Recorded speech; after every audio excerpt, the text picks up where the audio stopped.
¿qué tal? ¿Cómo están? Espero que estén bien, bastante bien. Muchas gracias por escuchar un nuevo episodio aquí en Phelan Podcast. Muchas gracias a las personas que han estado compartiendo este podcast. Cada vez vamos creciendo más y más, pero la intención aquí es llegar a sus corazones. Bueno, en esta ocasión vamos a tocar un tema muy alegre. Ya lo vieron en el título del podcast, un tema muy alegre, pero también un tema que se tiene que conocer. Sí, normalmente hoy el poder de las redes sociales, todo se distorsiona, todo cambia, alguien opina, pero sin ningún fundamento. En esta ocasión vamos a hablar sobre la psicología positiva, pero como siempre, yo no lo voy a tocar solo, me dedico pues a buscar personas que estén enfocadas, que conozcan este tema y se encarguen. En esta ocasión, eh, tengo la oportunidad de estar con la psicóloga Angie. ¿Cómo estás, Angie? Bien, gracias, Mauricio. Bueno, primero que nada te quiero agradecer por invitarme y tienes razón, o sea, yo sí creo que la psicología positiva es un tema muy mal entendido, ¿no? O sea, creo que mucha gente cree que es como algo muy sencillo o muy fácil, digamos, así como vamos a ser felices ahora, ¿no? Y la realidad es que es toda una ciencia, o sea, es una parte muy fundamentada, muy investigada de la psicología, pero pues sí, efectivamente de la psicología de la felicidad, ¿no? Y antes de empezar, ¿quién es Angie? ¿Sí? ¿Con quién estamos platicando el día de hoy?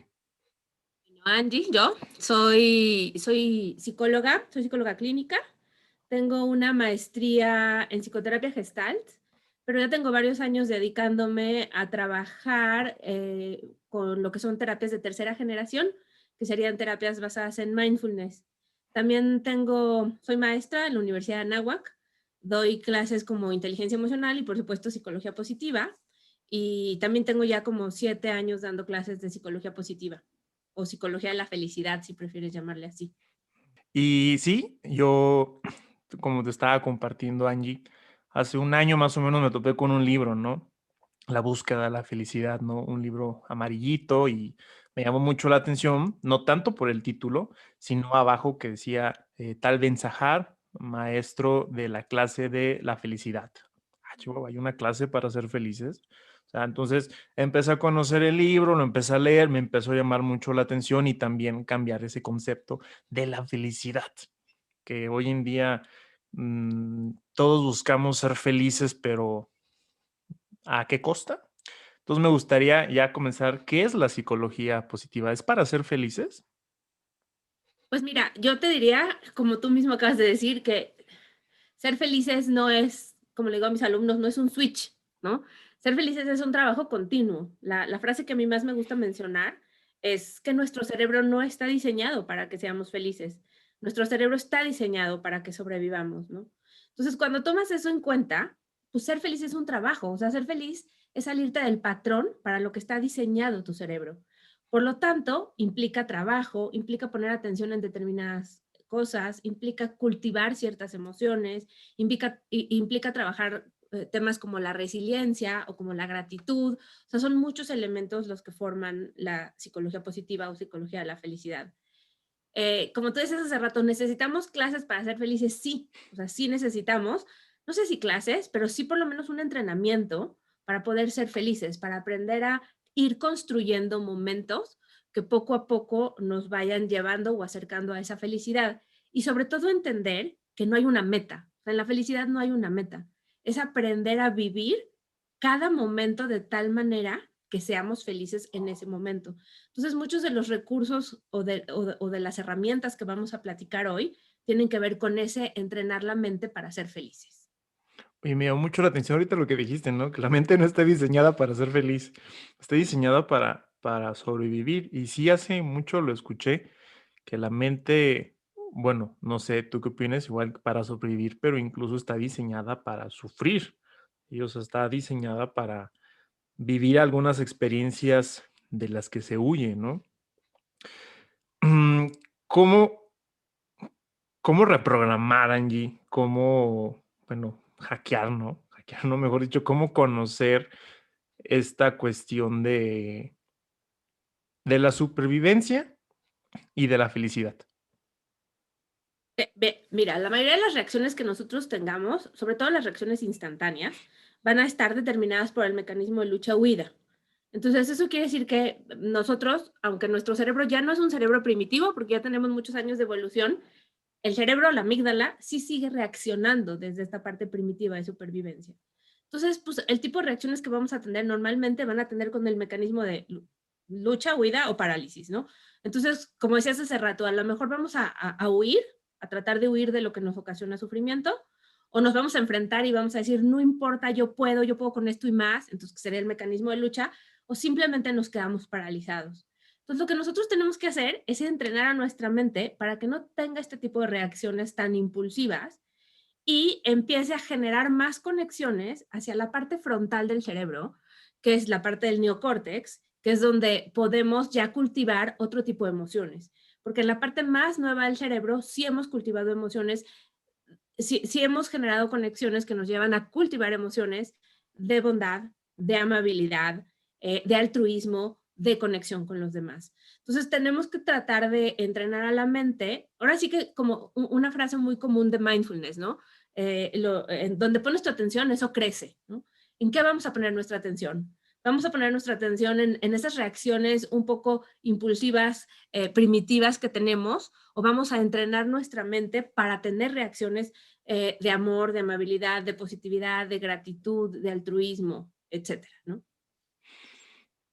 Dicen que hace poquito hice un post que el reflejo, pero es en mi punto de vista, que hoy la evolución no es el nuevo celular, sino ni que llegar a la luna, ni que llegar a Marte, ¿no? A veces tenemos la idea, algún grupo de personas, que estamos creciendo en humanidad con esos descubrimientos de la tecnología, pero se está perdiendo mucho la compasión, se está perdiendo mucho la empatía, y más en estos tiempos, por ejemplo, de pandemia, de que eh, yo quiero irme a la playa, ¿no? Y pues no se puede ir, o quiero hacer esto, o quiero hacer aquello, no me voy a poner cubrebocas. O sea, entonces, yo creo que eso, para mí, no sé qué opines, si ese es el reflejo realmente de la evolución de la humanidad. Estas habilidades que creo que valen 0 pesos. Fíjate que sí, coincido totalmente contigo. Tan coincido contigo que justamente por eso es por lo que me he dedicado como a promover mucho, pues de ahí el contacto, ¿no? Sobre todo en la página de Instagram, ¿no? A promover mucho esta parte de seamos conscientes de lo importante que es la compasión para cambiarnos a nosotros mismos y para cambiar el mundo en el que nos movemos, el mundo que nos rodea, ¿no? Porque sí, sobre todo, como dices tú ahorita con la pandemia, se están moviendo muchos miedos y mucho egoísmo. Y lo único que puede contrarrestar este miedo y este egoísmo es el trabajo en uno mismo a través de la compasión, de la amabilidad, de la empatía, Mauricio. También la empatía es súper importante. Pero antes de llegar a la compasión necesitamos la empatía. Entonces necesitamos invertirle mucha energía, ahora sí que energía, tiempo y esfuerzo, primero a ser empáticos y luego a ser compasivos. Y dentro de la compasión ya entra la bondad, ¿no? La amabilidad, la humanidad común, etcétera, ¿no? ¿Y cómo trabajar la empatía, Angie? Yo leía, no sé si ya no me acuerdo dónde leí, pero creo que era Daniel Goleman o algo así, que mencionaba la anatomía de la empatía, que como que hay 3 procesos antes de llegar a la empatía. La verdad, pues me quedé con la duda de eso, nada más lo leí, pero cuéntanos, ¿qué realmente, hoy se habla mucho de empatía en todos lados en redes sociales, curso para ser más empático, empatía, empatía, empatía, pero a veces no tienen empatía con lo que están cobrando, ¿no? En Exacto, algunos lugares. O exacto. compasión. O Este, compasión. eh, ¿cómo es este proceso de la empatía? ¿Despierto yo un día con empatía o es algo que tengo que yo forzarme en tener la empatía o cómo es ese camino? Fíjate que ahora sí que es una pregunta bien interesante porque hay dos fases, digamos, y efectivamente hay tres tipos de empatía, como tú decías. Una parte es, gran parte de la empatía la vamos a aprender. O sea, si nosotros tenemos papás empáticos, si nos movemos en un ambiente empático, si nos promueven la empatía con nuestros hermanos, con nuestros tíos, con nuestros primos, sí vamos a crecer siendo un poco más empáticos. Ahora, también la empatía se puede trabajar y se puede fortalecer. O sea, finalmente ese es uno de los objetivos también cuando trabajamos la inteligencia emocional, fortalecer la empatía. Y efectivamente, como tú decías, Mauricio, hay tres tipos de empatía y obviamente uno va llevando a desarrollar al otro. Entonces, el primer tipo de empatía es la empatía cognitiva. es yo entiendo qué está pasando contigo. O sea, por ejemplo, ahorita con el tema de la pandemia, lo voy a tomar, ¿no? O sea, yo entiendo que la estás pasando mal, lo entiendo, ¿no? El segundo tipo de empatía es la empatía emocional, ¿no? Entonces es, yo entiendo que la estás pasando mal y siento, o sea, siento la ansiedad que te genera estar encerrado, o siento la tristeza que te da no convivir con tus padres o con tus abuelos, ¿no? O sea, yo también siento, entonces esa es la empatía emocional. Y el último tipo de empatía es lo que sería la comprensión empática, ¿no? Que justamente es lo mismo que la compasión, ¿no? No solamente comprendo lo que está pasando contigo, también siento lo que está pasando contigo y siento un deseo auténtico de ayudarte. Siento un deseo auténtico de aliviar tu sufrimiento. Y entonces ahí es donde la empatía termina volviéndose compasión. Justamente hablaríamos de que compasión es la definición de un deseo auténtico de liberar al otro de su sufrimiento. Oh, qué interesante, porque he escuchado de muchas personas que nos piden, por ejemplo, sí, he escuchado personas, incluso familiares, que me han llegado a decir, es que tienes que ser más compasivo, ¿no? Pero se nos olvida que existe un proceso. Oye, pues espérame, no voy a poder ser compasivo, no puedo manejar la compasión si no conozco una empatía cognitiva. O sea, qué Exacto. interés. Exacto, y luego de repente sí, sé compasivo, pero pues si ni siquiera tienes una conversación con esa persona, no conoces qué está pasando en su vida, no te conectas con ella a un nivel primero intelectual, es muy difícil que de la nada seas compasivo. Ahora, no podemos dejar a un lado las prácticas, y sobre todo en este caso las prácticas de mindfulness, ¿no? Que nos llevan a generar más compasión hacia nosotros mismos y hacia los demás, pero es como una práctica, ¿no? O sea, yo puedo sentir compasión por todos los seres humanos, puedo sentir compasión por las personas que tengo cerca, puedo sentir compasión por las personas que incluso me hicieron un daño, como es en la meditación esta de meta, ¿no? O loving kindness meditation, ¿no? Pero eso es que yo tenga el deseo auténtico de cultivar la compasión dentro de mí. En el día a día, necesito primero ponerme en el lugar del otro, aunque suene común, ¿no? La definición de ponerse en el lugar del otro, pero pues sí, es entender qué está pasando con el otro. Qué interesante. Fue como cuando yo empecé, a realizar el diplomado de mindfulness y cuando empecé, digo, tengo que tomar, alguien me tiene que enseñar a respirar. O sea, muchas personas, ay, me tienen que, yo pues ya estoy respirando solo, ¿no? Y aquí alguien me tiene que enseñar a ser feliz, a ser positivo, porque se tiene muy arraigado, no sé dónde sale eso, Angie, no sé si por Hollywood o por las redes sociales, o sea, de que se tiene esta idea de que ser positivo o feliz, felicidad es estar, "Ay, estoy bien feliz", y las personas se frustran el día siguiente porque, o en la tarde, porque ya no están tan alegres. Creo que aquí se va a hacer es una pregunta que creo que desde Aristóteles llegó a hacérsela. ¿Qué es felicidad? Y justo lo mencionas, y creo que quiero aprovechar para marcar la diferencia entre alegría y felicidad, ¿no? La alegría es ese estado, justamente el que estás diciendo, ¿no? El que estoy como iluminada y todo me encanta y a lo mejor me estoy riendo, ¿no? Pero la felicidad, o sea, la felicidad en sí, ahora sí que como dices tú, si nos vamos a la parte más filosófica de la felicidad, podemos hablar de que la felicidad es de dos tipos. Podemos hablar de una felicidad como interna, como y te lo voy a poner en las palabras mías, ¿no? Lo que a mí me da paz, tener un sentido de vida, trabajar para conseguir ese sentido de vida, que sería como la parte interna de la felicidad, pero también hay una felicidad externa, ¿no? Que esta felicidad externa sí es el tener mejores relaciones sociales, tener una buena relación de pareja, tener un trabajo que me llene, etcétera. Entonces, la felicidad no va a ser solamente cultivar lo interno o nada más estar enfocado en el afuera, en el salir con los amigos, el pasarnos la padre, ahorita que estamos en la pandemia, el extrañar esta parte de no tener estos contactos sociales. La felicidad es ambas, o sea, es mucho más importante la interna, porque es la parte de tener un sentido de vida claro y de saber hacia dónde voy, ¿no? Y tener como un compromiso con ese sentido de vida. Y la parte externa, que sí es el reírme, el divertirme, el jugar, el pasarme la padre, etcétera, ¿no?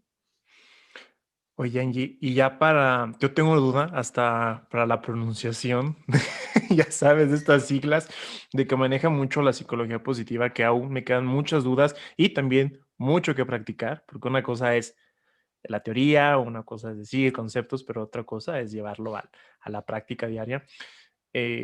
La psicología positiva, bueno, lo que yo tengo entendido, que se trabaja, se refuerza, pero tiene unos cimientos, ¿no? Unas bases. No sé si fue el doctor Martin Seligman. ¿Seligman? ¿Estoy Martin pronunciando bien? Seligman. Ah, Sí, muy lo estás bien. diciendo bien. Martin Martin Seligman. Ajá. Seligman, el concepto de las siglas de PERMA. Perma. Ajá. ¿Nos puedes explicar así superficialmente?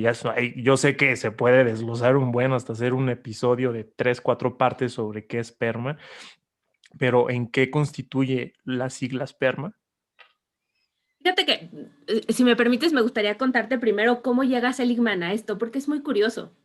Fíjate que Seligman era un terapeuta que estaba trabajando con un concepto de indefensión aprendida. No sé si has oído ese concepto. No, no lo he escuchado. Bueno, es bien interesante. El concepto de indefensión aprendida, básicamente lo que hacían era que encerraban a un perrito en una jaula y le daban electroshocks, ¿no? Al azar. No había una lógica. O sea, el perrito no podía entender entre que si se movía hacia la derecha le tocaba shock, o si se movía a la izquierda, o si tomaba agua. O sea, simplemente le daban los shocks al azar. Y lo que sucede es que después de un tiempo, a pesar de dejarle la reja abierta perdón, la puerta abierta de la reja para que saliera, el perrito no salía. O sea, se daba por perdido, ¿no? Y entonces surge esta idea de indefensión aprendida. O sea, aprende a que está indefenso y a que no puede hacer nada para eso. Y después en algún momento su hija lo cuestiona y le dice, oye papá, o sea, tú a mí me estás pidiendo que cambie, pero tú no cambias, sigues siendo la misma persona gruñona de siempre, ¿no? Y entonces él dice, oye, pues sí es cierto. O sea, llevo años dedicándome a investigar, ahora sí que cómo traumatizar perros, ¿no? ¿Por qué no dirijo toda esta energía a ayudar a las personas a que cambien, a que sean mejores personas, a que vivan más felices, a que vivan más tranquilas? Y de ahí surge toda, ahora sí que esa es la parte histórica de la psicología positiva. De ahí, Martin Seligman se dedica, junto con su equipo de investigadores, a crear lo que serían los orígenes o las bases de la psicología positiva. Y efectivamente tienes razón, lo más nuevo que él propone dentro de lo que son todas sus investigaciones es lo que se conoce como teoría del bienestar o PERMA, en donde el PERMA es un acrónimo y cada una de las letras significa algo, ¿no? Entonces, la P, obviamente el acrónimo es en inglés, entonces la P es de emociones positivas o positive emotions, ¿no? La E es de engagement o compromiso, la R es de relaciones positivas, ¿no? La M es de significado y la A es de logro, o sea, de alcanzar un nivel de logro. Entonces, eso es básicamente lo que es el modelo PERMA, digamos, ¿no? Entonces fue la hija, no fue. La hija fue la inspiración. La hija fue la inspiración. Qué curioso, yo no me sabía esa historia. Pues fue la hija. ¿Cómo se llama la hija? ¿No sabes? Híjole, no, déjame, ahorita me acuerdo o te lo checo. Sí, porque tiene, y lo peor es que acabo de dar clase hace poco de eso. Y pero ahorita me regresa, seguro. Sí, no se preocupe. Si no, los que hay, pues manden un mensaje cómo se llama la hija de Martin Seligman, que pues fue la que impulsó a su papá a esta maravillosa psicología, ¿no? Nikki, se llama Nikki. Nikki. Oh, Ujú. no, pues un saludo si nos Sí, llega a escuchar. y, y en un principio, justamente como que funda la psicología positiva en esto que él le denomina el principio de Nikki, justamente, ¿no? Y Ah, es ok. la idea del principio de Nikki es justamente tener una educación que esté dirigida hacia fomentar las fortalezas, que ese es otro elemento muy importante de la psicología positiva y es donde arranca la psicología positiva, a encontrar los valores y las fortalezas para incrementarlos y ahora sí que hacerlos más fuertes, ¿no? Para que mejoren las capacidades, para que mejore el carácter y que eso nos lleve a lo que se conoce como una buena vida o una vida feliz. Oh, mira, de este acrónimo, ahí nos podemos llevar mucho, pero hay dos que me gustaría que nos compartieras. Y la primera es por una cuestión personal que me llama mucho la atención, las emociones positivas. Eh, bueno, yo te comparto en mi experiencia lo que yo he generado de este procesamiento cognitivo. Es que, bueno, no sé si estamos etiquetando, o sea, de que aquí meternos, de que emociones positivas y queremos solamente las emociones positivas y no aceptamos las emociones negativas. Cuéntame, o sea, yo tengo mucha curiosidad y es algo que siempre me ha hecho mucho ruido. Sí, la verdad es que es una pregunta bien interesante y además para mí es muy chistoso porque yo en la universidad doy clases de inteligencia emocional y de psicología positiva, ¿no? Entonces, en la inteligencia emocional hablamos de que todas las emociones son buenas, no son ni buenas ni malas, Ujú, son, ¿no? ujú. Y entonces, y luego, además, literal, a la siguiente hora me voy a dar clases de psicología positiva y ahí hablamos de emociones positivas, ¿no? Entonces, de repente me pasa con alumnos que llevan las dos clases que me dicen, oye, Angie, pero por fin, no que no eran ni buenas ni malas, y aquí me estás hablando de emociones positivas. Entonces, sí, o sea, para la ciencia, digamos, para la ciencia hay emociones que son más benéficas, llamémosle así, ¿no? Son más benéficas, o a lo mejor yo la palabra que usaría son más sanas o son más nutritivas, y son las que nos ayudan a cultivar todas estas eh, eh, emociones o todas estas situaciones o actitudes de vida como bondad, altruismo, gratitud, serenidad, que son las que nos van a acercar más a la felicidad. Entonces, en ese sentido, pues sí podemos hablar de que son emociones positivas. Ahora, de lo que estás diciendo, Mauricio, efectivamente, no podemos considerar que haya emociones negativas. O sea, yo puedo hablar de emociones positivas, pero no de emociones negativas. ¿Por qué? Porque las emociones negativas son las que nos llevan a la supervivencia. Quien plantea el término de emociones positivas es la doctora Barbara Fredrickson. Y la doctora Barbara Fredrickson nos dice que las emociones negativas son tan importantes como las emociones positivas. ¿Por qué? Porque las emociones negativas nos permiten tener como este estado mental de reaccionar rápido ante las dificultades, ¿no? Nos van a preparar para las situaciones difíciles de nuestra vida. Es más, la toma de decisiones rápida va a ser a partir de las emociones de supervivencia, digamos, porque a mí no me gusta llamarle negativas, llamémosle emociones de supervivencia. Por otro lado, ella es la investigadora de las emociones positivas. Y entonces nos dice que las emociones positivas lo que van a hacer es que nos van a abrir la perspectiva de nuestra vida. Entonces, conforme más vamos trabajando las emociones positivas, vamos a ir generando más recursos, vamos a ser como más hábiles, más creativos, etcétera, Mm, ¿no?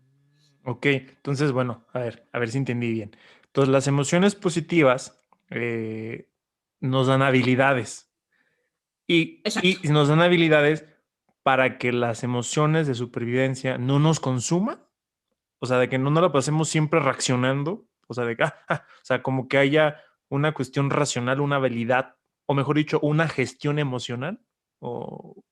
Sí, o sea, finalmente las emociones negativas nos van a ayudar, por ejemplo, a tener un razonamiento más crítico.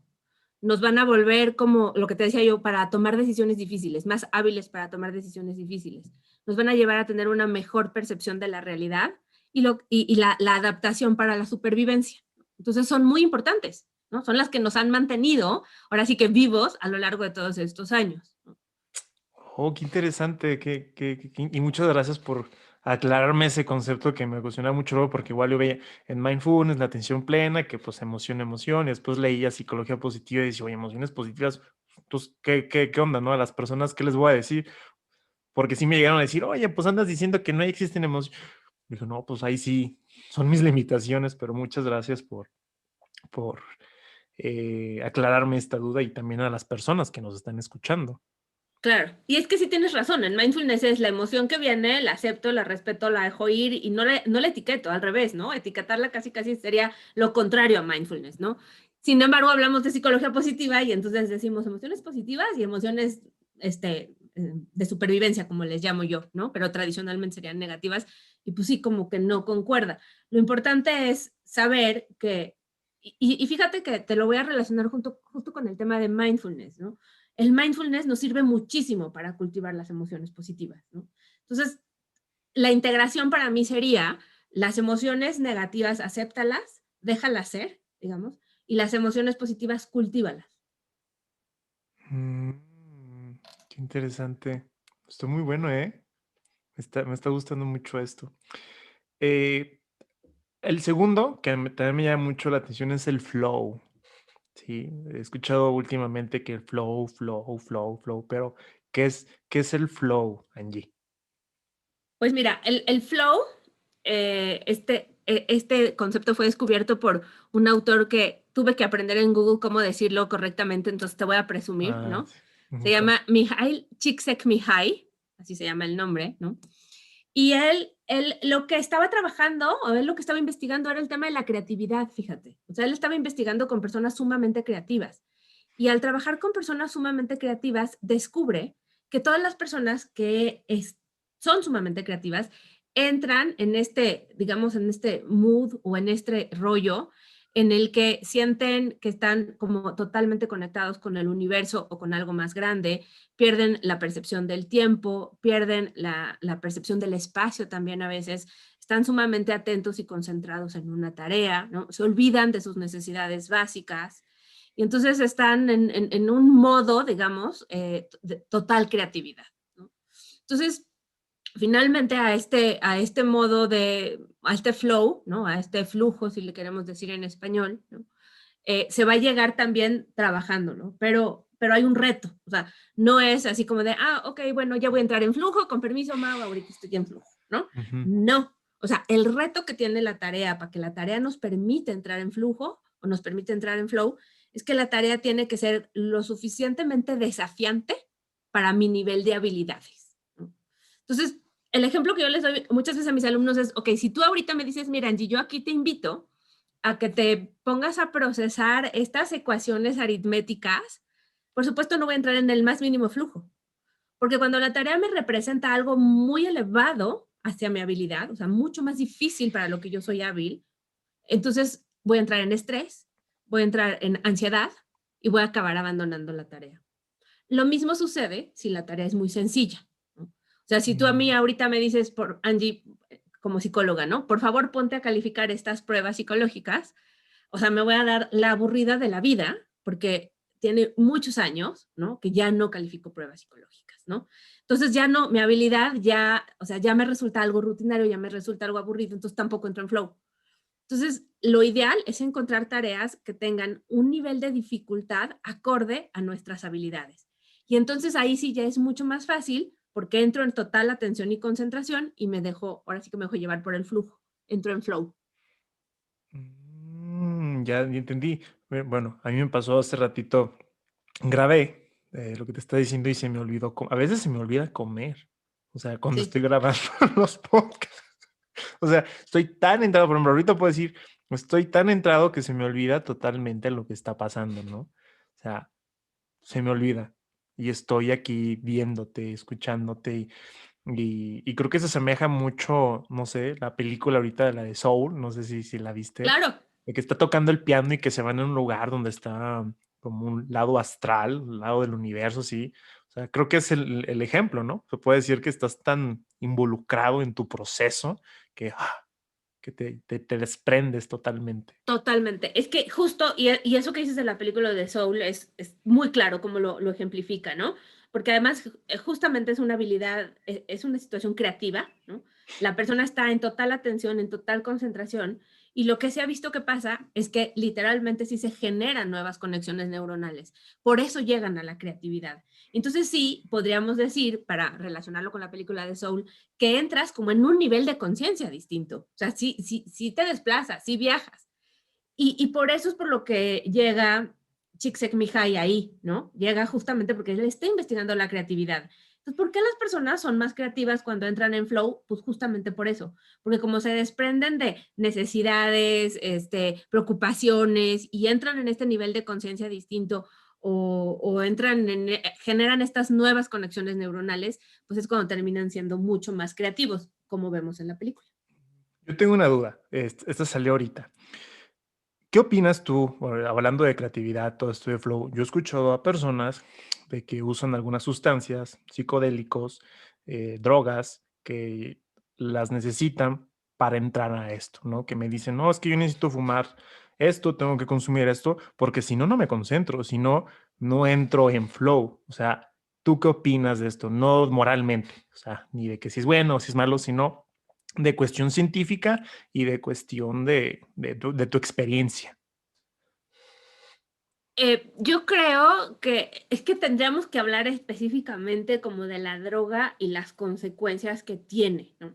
Porque a veces sí puede ser que tengan como o sea, esta levantada, ¿no? En donde se sientan sumamente creativos, pero a lo mejor después de un tiempo viene como este bajón, en donde quizá ya como las repercusiones pueden ser muy altas. O sea, la verdad es que yo en ese sentido prefiero tratar de llegar a estos niveles de maneras naturales, ¿no? O sea, como te decía yo, en vez de buscar una sustancia que te lleve a ser más creativo, pues mejor encuentra, que sería el reto, ¿no? Encuentra la tarea que te va a llevar a entrar en estado de flow acorde a ti, ¿no? Y aquí es donde entra también muy importante este término que se usa mucho en psicología positiva, que es la parte de lo que le dé sentido a tu vida, ¿no? O sea, si yo voy a hacer una tarea que le da sentido a mi vida, ¿qué es lo que te está pasando a ti y a mí ahorita, ¿no? Para ti, para mí, tiene todo el sentido de vida. O sea, yo tengo la oportunidad de compartir con las personas que te escuchan o que nos están escuchando ahorita los conocimientos que tengo de psicología positiva, de compasión, de amabilidad, y eso me llena el alma. Lo mismo te pasa a ti, ¿no? Por eso haces tu podcast, porque tienes la oportunidad de compartir lo que conoces de mindfulness, lo que estás aprendiendo. Y entonces terminamos haciendo una actividad que nos encanta, estamos fluyendo, ¿no? Y lo estamos haciendo de manera natural. Entonces, pues como que yo me iría más por, ponte el reto de encontrar esa tarea o ese reto que te lleve a explotar al máximo tus habilidades naturales sin necesidad de una sustancia. Ahora, Sí, también respeto a las personas que lo llegan a hacer como para tener un boom de creatividad, ¿no? sí, sí, eso es un tema que siempre me ha llamado mucho la atención, ¿no? Y ya cuando empecé a escuchar esto de flow y así, dije, oye, qué padre poder llegar, que incluso yo creo que en el camino para llegar, la cuestión aquí es que las personas quieren el flow, ¿no? O sea, de que es que quiero mañana tener flow, quiero tener el flujo, pero yo creo, como te estás comentando, Angie, o sea, ese es el proceso. En el camino vas descubriendo varias cosas, varias herramientas, que cuando llegas tú ahí, pues hasta te sabe, no sé, glorioso, ¿no? Bueno, como en estos momentos yo puedo decir que que me sabe exquisito, o sea, como estar tomando el café, olerlo, o sea, me doy cuenta cuando voy a comprar un café, es un ejemplo muy burdo, creo, cuando voy a comprar un café o cuando hago el café, o sea, que lo estoy oliendo y que lo agarro, me saben diferente, no sé, sí, y quizás es el mismo café, nada más la cuestión es que fue el proceso y el otro lo, lo conseguí.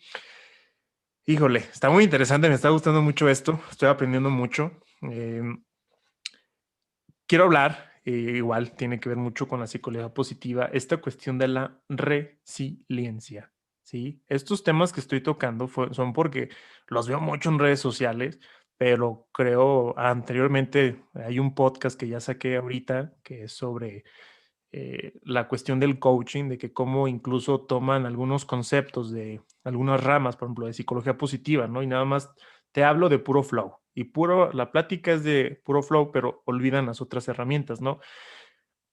¿Qué es la resiliencia, Angie, y cómo poder trabajarla así superficialmente? O sea, yo sé que igual van a quedar otros podcasts pendientes, la verdad, para tocar más temas, pero aquí en esto, ¿qué es la resiliencia? Mira, o sea, ahora sí que tradicionalmente la definición de resiliencia sería como la capacidad que tenemos todos los seres humanos de adaptarnos creativamente a la adversidad, a un trauma, a alguna tragedia, a alguna amenaza o algo que nos esté generando estrés o una tensión significativa, ¿no?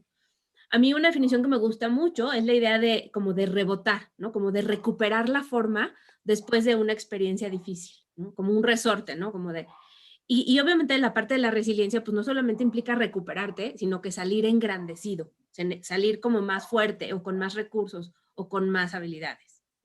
Eso es básicamente lo que sería la definición de resiliencia. Todos tenemos la capacidad de ser resilientes. De hecho, somos mucho más resilientes de lo que nos imaginamos.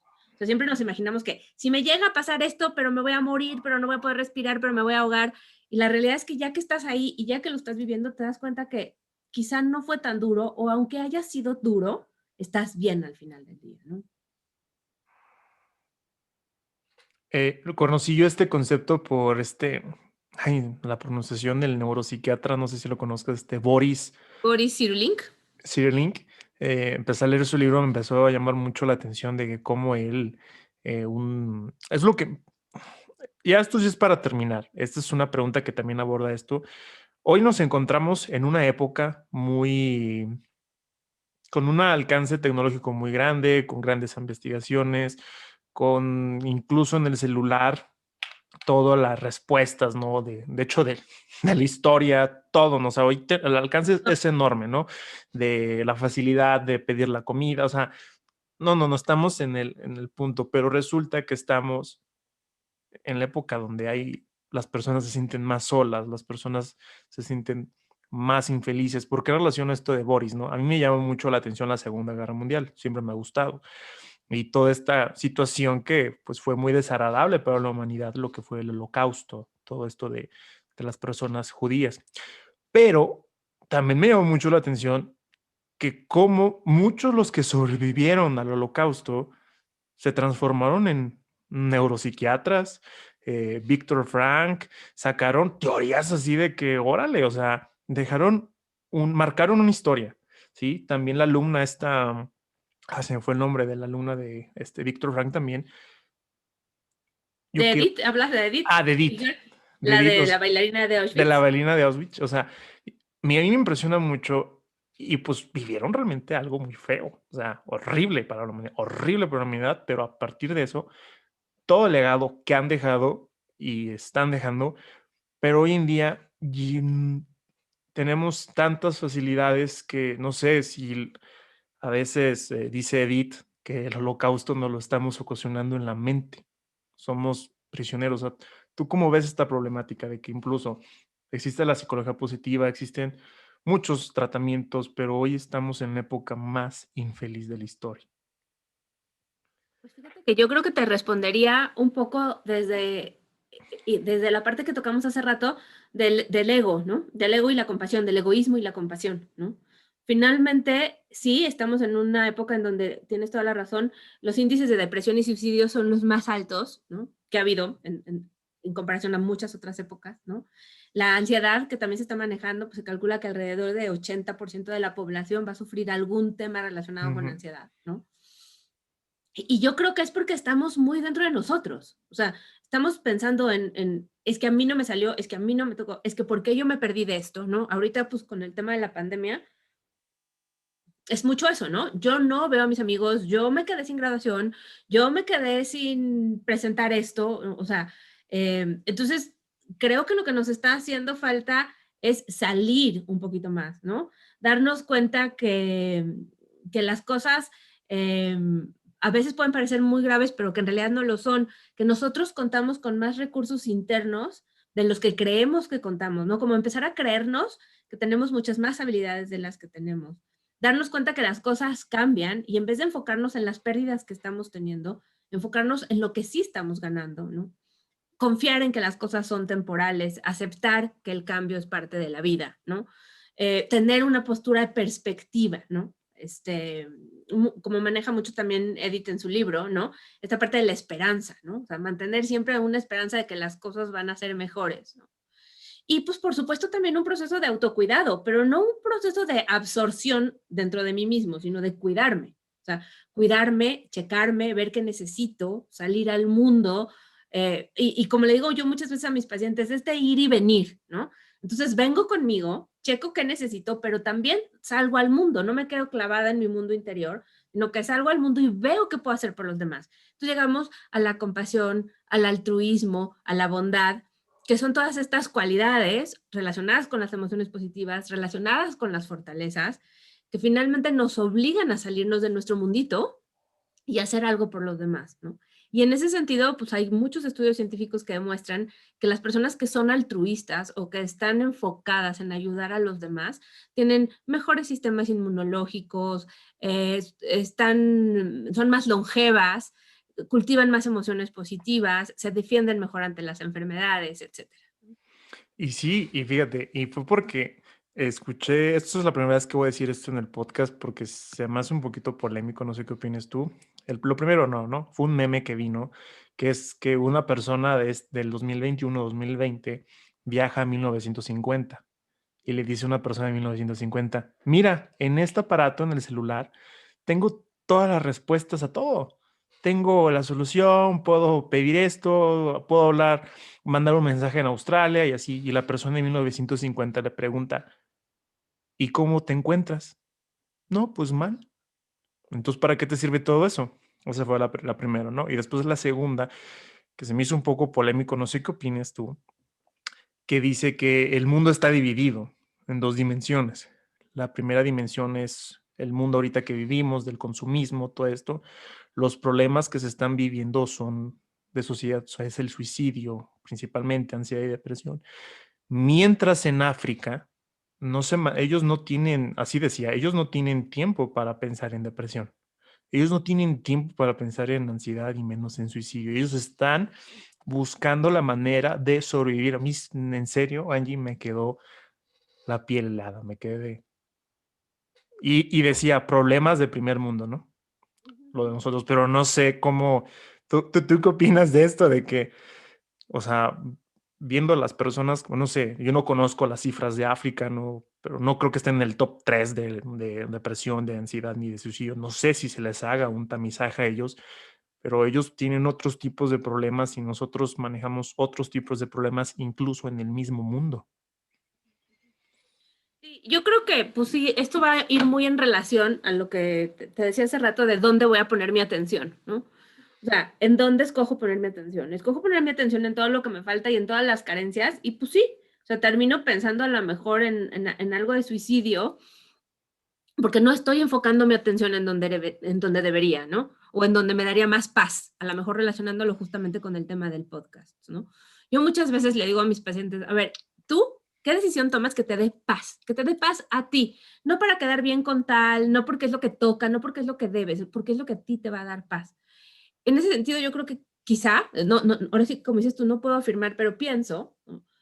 Por situaciones de mi vida en las que yo he estado pasando, en las que yo la he pasado muy mal, ¿no? Digamos económicamente, mi único objetivo en ese momento de mi vida era efectivamente que mis hijos estuvieran bien, ¿no? No estaba enfocada en mí, estaba enfocada en que a ellos no les falte leche, a ellos no les falte pan, que ellos estén bien, ¿no?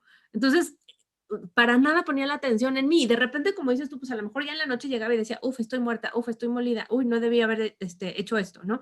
Pero toda mi atención estaba en el otro, en este caso mis hijos, ¿no? Que mis hijos estuvieran bien y que mis hijos sobrevivieran, ¿no? Entonces, digo, yo sé que soy un ejemplo chiquititito y que a lo mejor no soy muestra, obviamente no soy muestra, ¿no?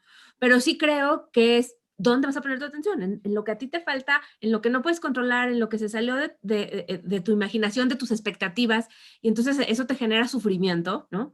O vas a poner tu atención afuera, ¿no? En ayudar a los demás, en generar mejores relaciones, en generar mejores conexiones. Igual esto no salió como esperabas, pero ¿qué puedes aprender de esto? ¿Cómo lo puedes transformar? Y creo que eso podría ayudarnos bastante, ¿no? A disminuir esta depresión y esta ansiedad. Porque finalmente, si nos vamos a cómo está íntimamente relacionada la depresión con las emociones, pues encontramos que muchas personas deprimidas están enojadas. ¿Y por qué están enojadas? Pues muy probablemente porque sufrieron una injusticia, porque las cosas no salieron como ellos querían, porque estaban esperando algo que no salió, que no sucedió. Entonces, si trabajamos en el, ok, pues igual no sucedió, igual no se dio, igual fue injusto, pero ¿qué si tienes? Quizá podamos empezar a cambiar un poquito esto, ¿no? Y sí, y por ejemplo, ahorita que dijiste de que tú, fue en tu experiencia eso de ser mamá y pues, cuestión económica, hace 2 semanas tuve una plática sobre evaluación de suicidio, ¿no? Y tocaron varios puntos, tratamiento, pero lo que me llamó mucho la atención que los factores protectores de suicidio es maternidad, embarazo, estar casado y tener relaciones, pero incluso manejándolo esto en cuestión de África, de que las que ven las personas más resilientes ahí son las mamás. Ujú. O sea, y sacan, y lo veo en mi mamá, ¿no? Puedo decir, o sea, quizás ella puede venir abatida, lo que sea, y yo me acuerdo cuando estaba pequeño y ¡pum! No sé dónde sacaba esa fuerza que a la fecha le digo, oye, ¿cómo le hacías tú para sobrellevar esto y todavía dedicarme tiempo, preocuparte que yo es algo realmente que admiro demasiado de las mujeres? Sí, este lado, este regalo que tienen de poder, o sea, hasta en cuestión neurológica, como las sustancias que liberan, de que ¡pum!, le sale el monstruo, o sea, la supermujer, o sea, que son, o sea, ¡pum! Pues sabes que yo creo que va muy en relación a lo que estaba haciendo hace rato de Víctor Frankl, ¿no? O sea, finalmente, y muy relacionado con la psicología positiva también, el sentido de vida.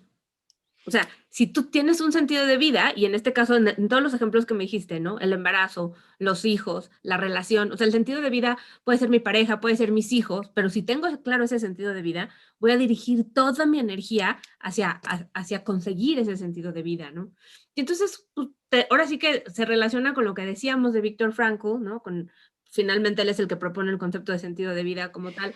No importa qué está pasando afuera, si yo tengo claro el para qué, voy a encargármelas de conseguirlo, ¿no? Y lo mismo va directamente de la mano con la resiliencia. Si yo tengo claro para qué seguir vivo, y ahí entra ya la parte del suicidio, ¿no? Si yo tengo claro para qué seguir vivo, hacia dónde dirigir toda mi energía, también voy a prevenir el suicidio, voy a sobrevivir a actos brutales y crueles, como lo que estábamos hablando de los campos de concentración, ¿no? Y voy a canalizar toda mi energía hacia ese sentido de vida, y por supuesto entonces es cuando me voy a volver totalmente resiliente porque tengo ese sentido de vida, ¿no? No manches, me encantó Angie. Todo esto me siento muy, puedo decir, en el flow, me siento muy emocionado por todo esto que compartiste. Igual, te digo, nos podemos ir, pero ahorita la intención que las personas que llegaron a este momento, espero que eh, es una oportunidad de abrir grandes puertas, de darse cuenta que hay muchas herramientas hoy en día, ¿no? Tampoco estoy hablando de que, ay, pues nos preocupamos por puras tonterías. No, o sea, yo siempre le digo a muchos pacientes o clientes de que a veces dicen, es que es una tontería lo que siento. Le dije, no, o sea, no es tontería ni lo que sientes ni lo que piensas, no, o sea, es lo que sientes, ¿sí? Porque si piensas que es una tontería, nunca lo vas a decir. Entonces, muchas gracias, Angie. La verdad, te agradezco mucho por compartir todo esto, tu tiempo. Em, ¿Con qué te gustaría terminar? ¿Qué te gustaría decirle a las personas que nos están oyendo? Pues fíjate que a lo mejor retomaría una palabra que tú dijiste al principio, ¿no? La parte de la práctica. O sea, no nos olvidemos que si queremos ser felices, ¿no? Si queremos tener una vida en paz, si queremos estar satisfechos con nuestra vida, tener este bienestar emocional, necesitamos ser muy conscientes de practicar mucho de lo que estuvimos platicando aquí, ¿no? De practicar el cultivar las emociones positivas, que incluyen la gratitud, la serenidad, el interés, el orgullo, el asombro, ¿no? Cultivar emociones positivas, ¿no? Tener claro nuestro sentido de vida, y si no tenemos claro el sentido de vida, ir a terapia para encontrarlo, ¿no?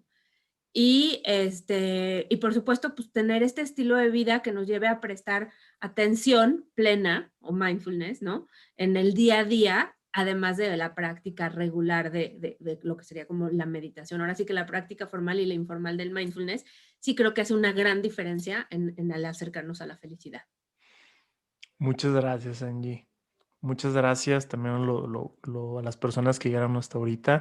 Eh, Mándenos mensajes si quieren la segunda parte con Angie, porque todavía quedaron muchos temas que tocar, abordar muchas cosas.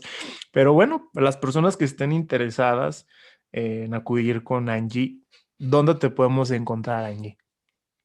Creo que lo más fácil sería justamente, yo creo que te dejo mi Instagram, ¿no? Que es @vivir_amable, y pues ahí por DM me pueden contactar. Lo que se les ofrezca, dudas, consulta, preguntas del mismo podcast, etcétera, todo. Muchas gracias y muchas gracias por los que terminaron de escucharlo. Ya saben, igual me pueden encontrar en Instagram como arroba. ¿Sí? ¿Arroba? Sí. Arroba dr.mauriciotevida. Es que ya estoy entrado que también para salir hay que echarle ganas, ¿eh? Ya saben que pueden encontrarlo en Spotify, Apple Podcast, Google Podcast, y la manera en que me pueden ayudar es compartirlo. Y muchas gracias y que Dios los bendiga. Gracias, Mauricio.